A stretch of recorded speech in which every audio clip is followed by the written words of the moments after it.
Voy a comentar este libro. Se trata de una publicación colectiva compilada por Graciela Esperanza, que se titula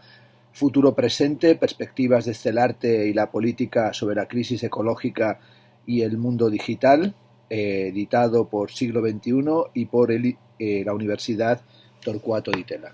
Graciela Esperanza es una ensayista y teórica argentina que es profesora del Departamento de Artes de la Universidad Torcuato Di Tella. Ha publicado algunos libros excelentes, como sería su libro sobre Guillermo Cuitca, sus ensayos Manuel Puig después del fin de la literatura, Fuera de campo, Literatura y arte argentino después de Duchamp, Atlas portatis de América Latina, Arte y ficciones errantes, que fue finalista del primer programa de ensayo, Cronografías, Arte y ficciones de un tiempo sin tiempo, y también dos novelas, Oficios ingleses y En el aire. Yo no conozco las novelas, pero sí me he leído sus ensayos y particularmente la Transportátil de América Latina y Cronografías. Me parecen ensayos excelentes en los que maneja de maravilla perfectamente ese campo híbrido de intersecciones entre cuestiones de las artes plásticas, del cine, de la literatura, de la teoría, de la filosofía, y es, en mi opinión, una de las pensadoras más brillantes, incisivas, y a las que sigo con mayor atención del contexto de aquellos que escriben en español. En este caso, lo que aquí tengo en mis manos, este volumen, es el resultado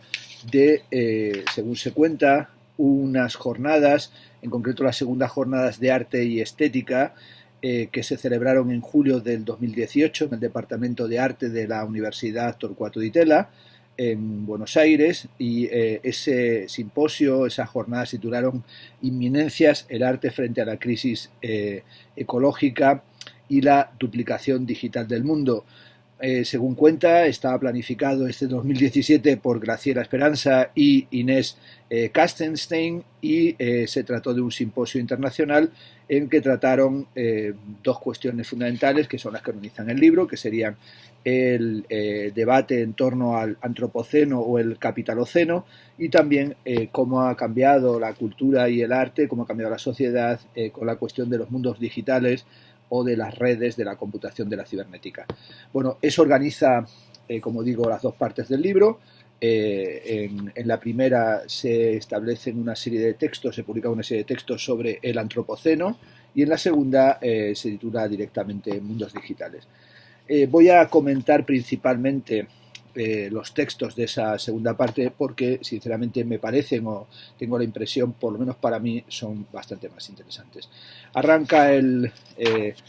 volumen con una introducción de la compiladora Graciela Esperanza, que habla de cómo estos dos temas son temas urgentes y que tienen que ver con una urgencia cosmopolítica, y plantea la pregunta de qué da para ver el arte nuevo de nuestro tiempo y qué reconstruye o restituye lo que deliberadamente se oculta, y cómo este arte se renueva o no en ese intento.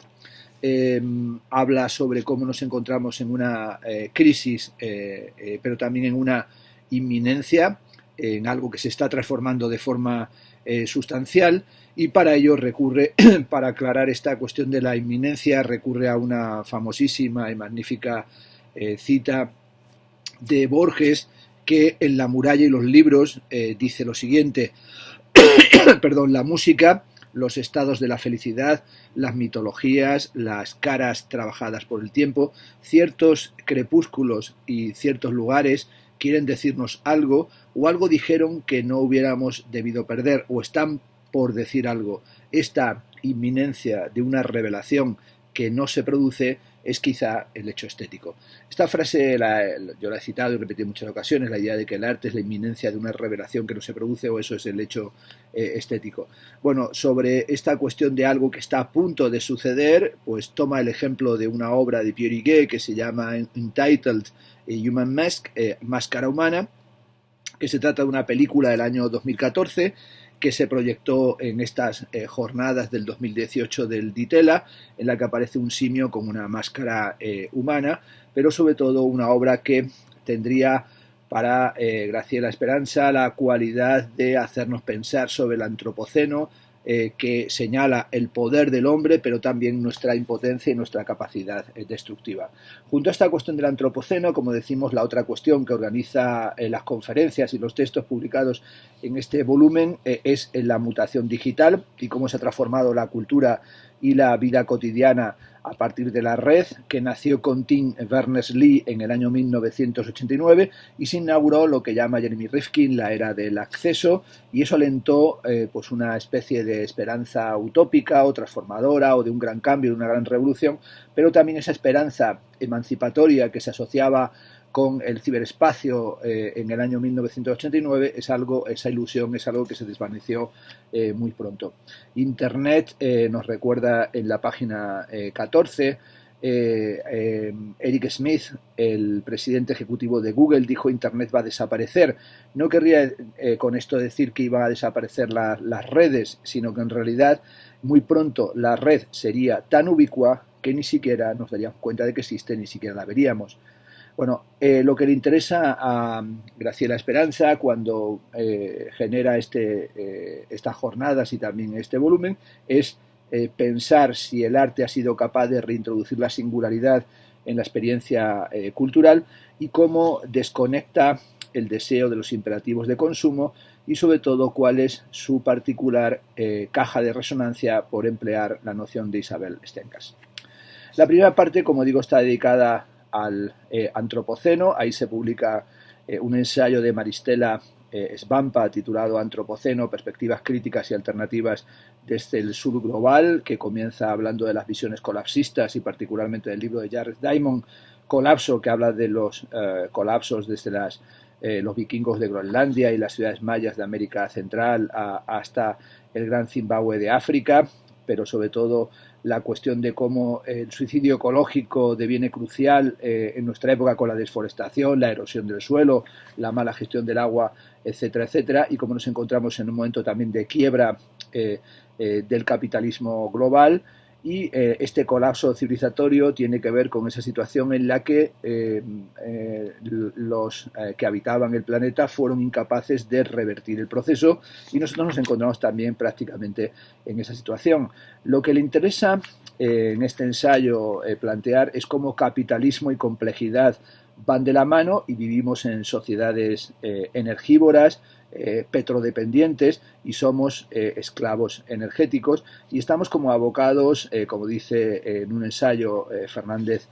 Durán en su ensayo La quiebra del capitalismo global 2000-2030, crisis multidimensional, caos sistémico, ruina ecológica y guerra por los recursos, que es un ensayo publicado por Ecologistas en Acción, que está disponible en red. Pues ahí Fernández Durán señala que nos encontramos en una suerte de nueva edad media.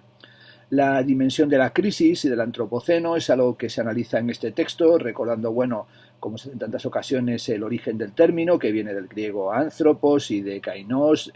nuevo o reciente, y cómo este término fue propuesto en el 2000 por Paul Crutzen para sustituir el de Holoceno, es decir, una edad caracterizada por la estabilidad climática, que duró aproximadamente entre 10 y 12.000 años y permitió la expansión y el dominio del ser humano sobre la Tierra, y designa una nueva era geológica en la cual el hombre se convierte en una fuerza de transformación con un alcance global y geológico. Bueno, sin duda los elementos fundamentales de este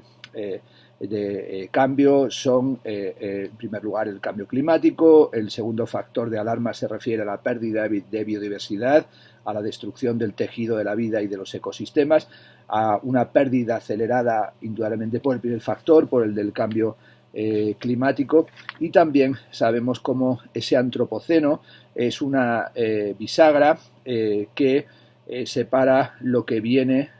lo que va a venir de lo que ha sucedido previamente, y sobre todo tiene que ver con esa huella ecológica global de la humanidad que hoy excede la capacidad de regeneración de los ecosistemas. Nos encontramos, por tanto, en esa época de gran aceleración hacia el colapso, y la tesis del antropoceno que en realidad, como se advierte, habría comenzado en 1950, tiene que ver también con los residuos radiactivos del plutonio, con las pruebas y los ensayos atómicos efectuados en todo lo que fue la Guerra Fría. Jason Moore ha propuesto el término capitaloceno para hablar de este agotamiento de la Tierra y sobre todo, bueno, como se señala en este texto, hay que pensar el antropoceno en una clave de expansión de la mercantilización y sobre todo asociándola con la crítica al capitalismo neoliberal para entender este neoextractivismo contemporáneo, pero sobre todo para entender esa ecuación perversa que señala que cuanto más extractivismo hay menos democracia. El horizonte es en cierta medida el de cómo se podría entrar en un momento de post-extractivismo o cómo entrar en un momento de decrecimiento, que es algo, como sabemos, a lo que las autoridades mundiales políticas pues tampoco están dispuestos, y también cómo se pueden crear nuevos enfoques relacionales y vías de interdependencia. Bueno, se señala aquí que en sus versiones más críticas el antropoceno plantea un cuestionamiento del paradigma cultural de la modernidad basado en una visión instrumental de la naturaleza funcional y también vinculado a la lógica de la expansión capitalista. También existen otros matices y otros aspectos de tipo relacional o generativo basados en una visión más dinámica que tienen que ver con el concepto de devenir y con los principios que rigen el mundo y también con ciertas visiones que tienen o que provienen de las culturas orientales. Ahí está toda la cuestión también de cómo surgen hoy perspectivas teóricas que retornan sobre la cuestión del animismo, como hace el antropólogo Philippe Descola, toda esa cuestión del perspectivismo amazónico o amerindio, que por ejemplo ha propuesto Eduardo Viveiros de Castro. El antropólogo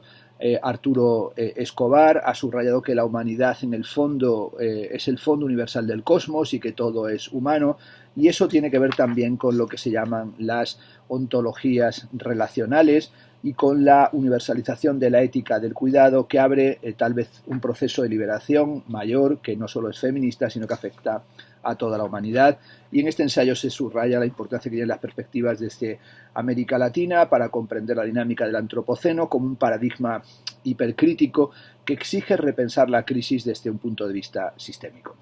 El segundo ensayo es un ensayo de Mauricio Corvalán que se titula La caja de Pandora, consecuencias espaciales del caso Sandra, y es un análisis sobre la otorgación o el otorgamiento de derechos no humanos a la orangutana Sandra desde 2015, después de haber conocido a Eyal Weizman. Es un ensayo que tiene que ver sobre esta cuestión de cómo se dieron derechos a esta orangutana, pero sobre todo aquí Mauricio Corvalán pone en cuestión este asunto con una investigación sobre ecocidio en Indonesia de Eyal Weizman y de Paulo Tavares, es decir, lo pone en relación con la cuestión de la forensic architecture y con toda esta reconstrucción a través de fragmentos de procesos de violencia como cuestiones que no son solo retóricas, sino que tienen que ver con lo estético, lo técnico y lo político. Bueno, trata también evidentemente aquí la cuestión de los animales cautivos y de la cuestión de las cuasi personas y la introducción de los animales en la ciudad y del zoo como laboratorio social y de cómo estamos en un reconocimiento de los derechos de los animales no humanos, incluyendo a los insectos y a los microorganismos, y esto sería en cierta medida eso que llaman como una especie de caja de Pandora. El siguiente texto es un texto de Paulo Tavares, que ha sido mencionado aquí por sus trabajos con Eyal Weizman, que capitanea el grupo de Forensic Architecture, que se llama En las ruinas de la selva, y es un trabajo sobre los geoglifos que se hicieron visibles y sobre todo con las formaciones botánicas y con la relación de la selva con la ciudad o la comprensión de la arquitectura y de la cosmopolítica y cómo se podría hacer un diseño más allá de lo humano y cómo deberíamos entender que el diseño no es un atributo exclusivo de los humanos y sobre todo está marcado este ensayo en la necesidad de pensar las raíces de la catástrofe ecológica creada por los humanos hacia la que nos dirigimos de una manera aparentemente inevitable y cómo hay que crear otras formas de operatividad y cómo señala en la página 65 el antropoceno es un concepto tan candente en el campo del diseño porque denota que todo el planeta en la totalidad de sus procesos geofísicos se ha convertido en un objetivo supremo del arte del diseño, y cómo las ruinas de la Amazonía cuentan una historia diferente, disidente, que tiene menos que ver con la cuestión de planear que con la cuestión de plantar el planeta, ya que plantar es una práctica de planificación y diseño que necesita ser ajustada de acuerdo con la acción de los vientos, los climas y las miríadas de seres de los que depende la inseminación y la polinización de la vida. En un momento termina este texto en el que los diseños ecocidas de la modernidad tardía están impulsándolas a la extinción, que sean las abejas y no el hombre las que tracen el concepto de diseño con el que podemos hacer que la vida un proyecto posible en medio de las ruinas, es lo que marca el final de la era de los humanos y el comienzo de otra situación. Bueno, este texto está también muy cerca de ciertas visiones de esta índole, por ejemplo, las que tiene en sus textos actuales Donna Haraway. El siguiente texto se titula Orden del Día del proyecto Una guía a campo del cielo, de Feibovic y Goldberg, y trata de estos dos artistas sobre su trabajo en torno al meteorito campo del cielo y la búsqueda del mesón de fierro. Y bueno, es un trabajo más de orden artístico, pero sobre todo, bueno, como un enorme relato y statement de el papel de ese meteorito y el trabajo que se ha hecho en torno a ello, buscando como constantemente se ha estado buscando y cómo se ha llevado a distintos museos, a distintos lugares, y cómo se los lleva, por ejemplo, a ir a Viena para poder estar en contacto y poder ver en directo y poder tener y poder tocar o poder aproximarse a un fragmento del mesón de fierro. Y ha sido interesante porque este texto en el que dice que ellos tienen una búsqueda, un detector de los momentos en los que aparece la cuestión del campo del cielo y en qué lugares se están presentando materiales robados o apropiados de ahí, pues me he acordado que precisamente yo participé o hice los textos para el catálogo de un antiguo alumno, amigo, artista que ha sido becario doctoral en la Universidad de Salamanca, Micaez, que hizo precisamente una pieza sobre esa cuestión, sobre campo del cielo y sobre el meteorito. El siguiente es un texto también de carácter artístico, más que teórico, la diferencia entre una obra de Eduardo Navarro y Una manzana, con la cuestión del payaso cósmico, que me ha parecido un texto que tenía poco en realidad que ver con esta cuestión del antropoceno. En general, la primera parte del libro,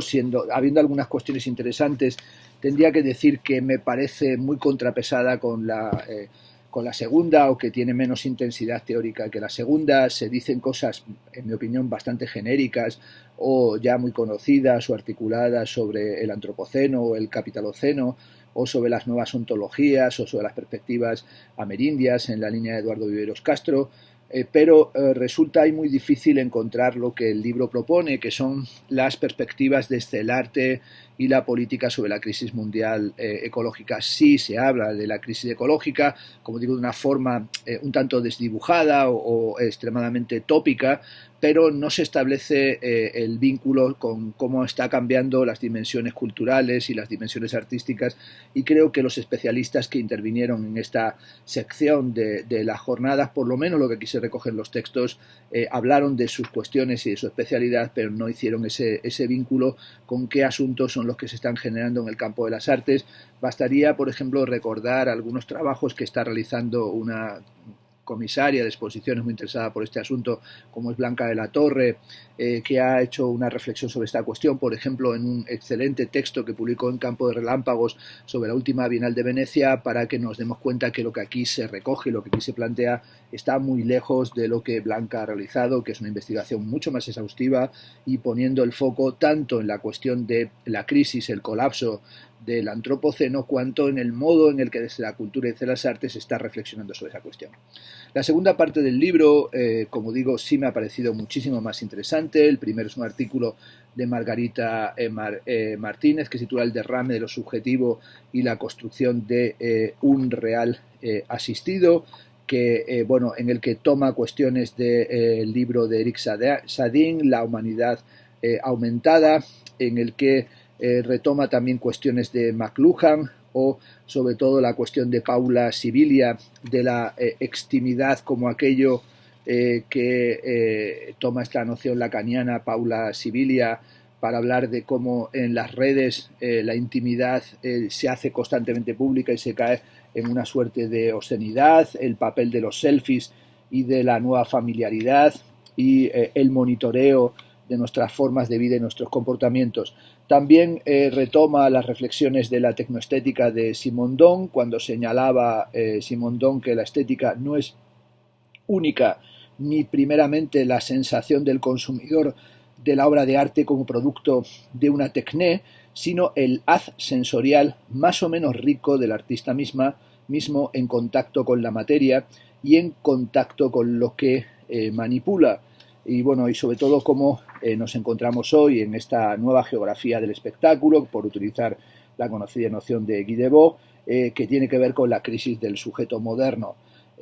Surge la cuestión, como hemos dicho, de la mano de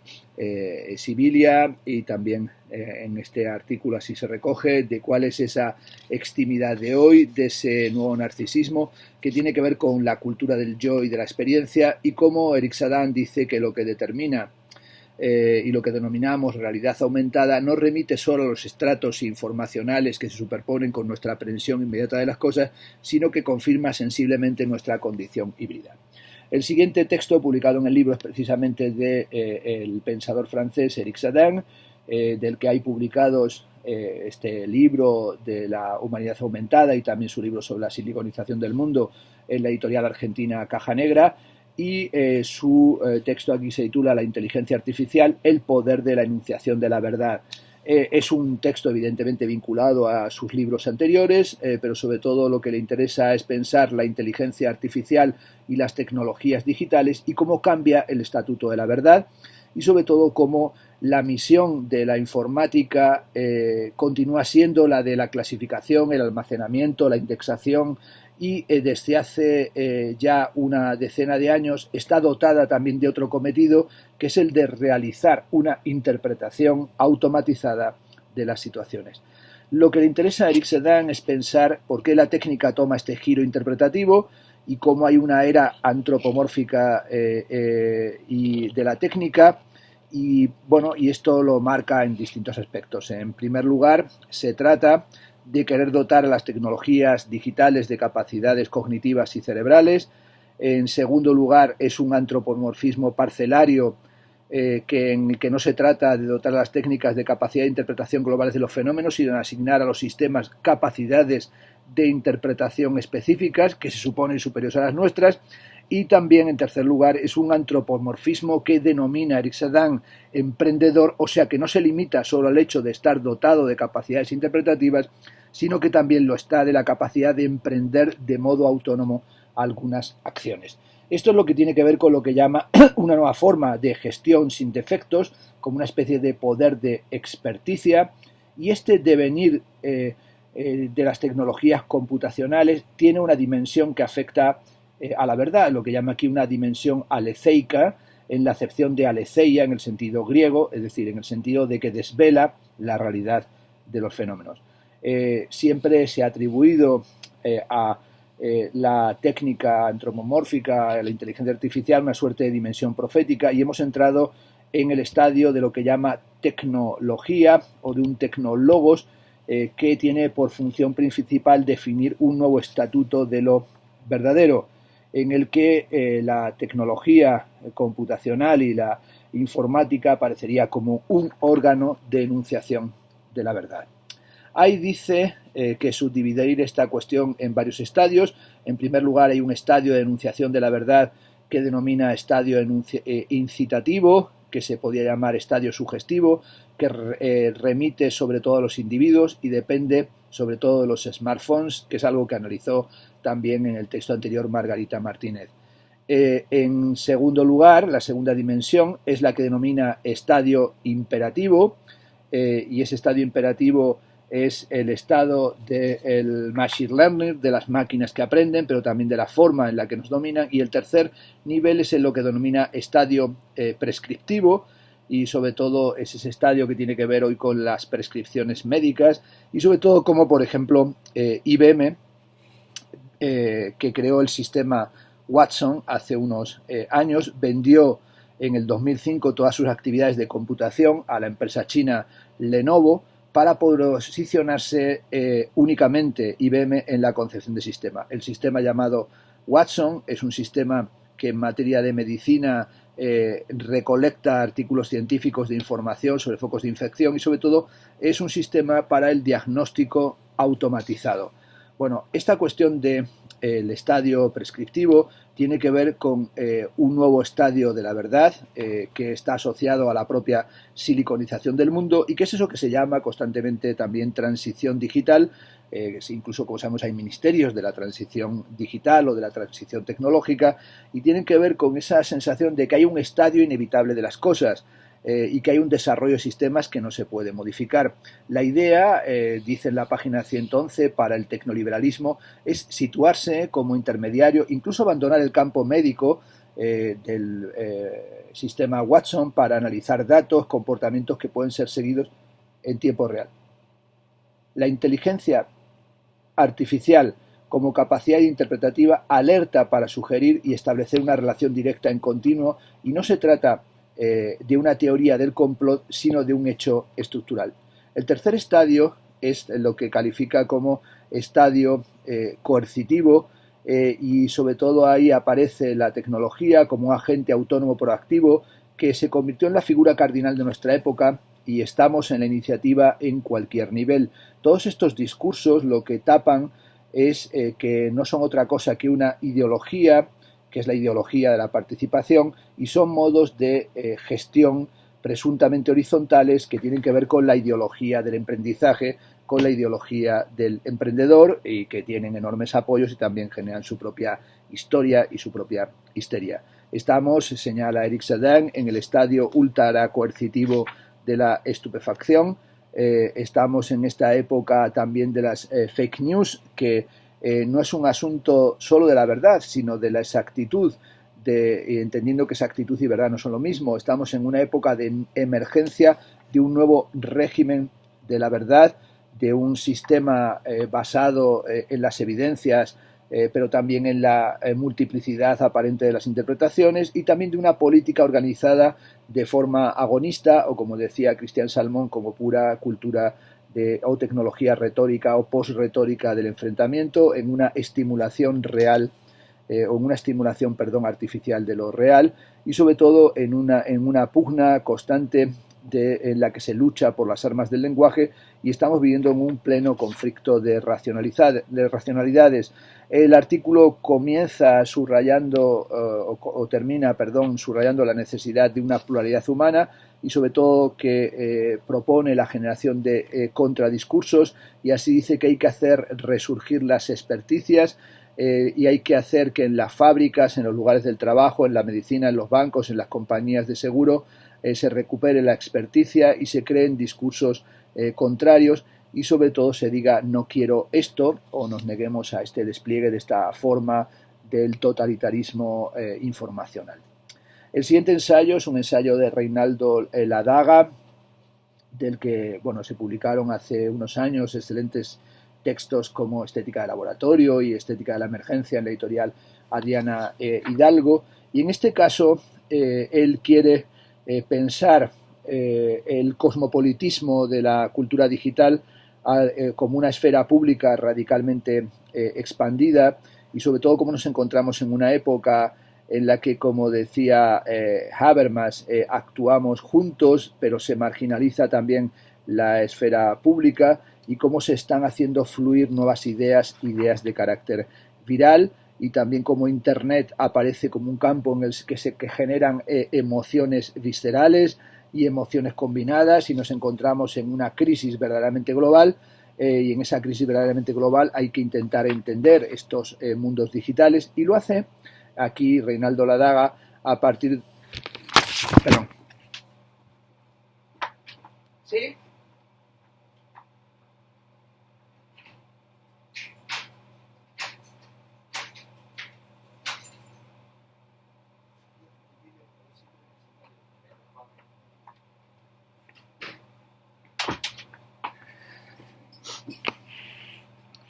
Bueno, lo voy a dejar aquí y continuaré en uno siguiente porque tenía una visita.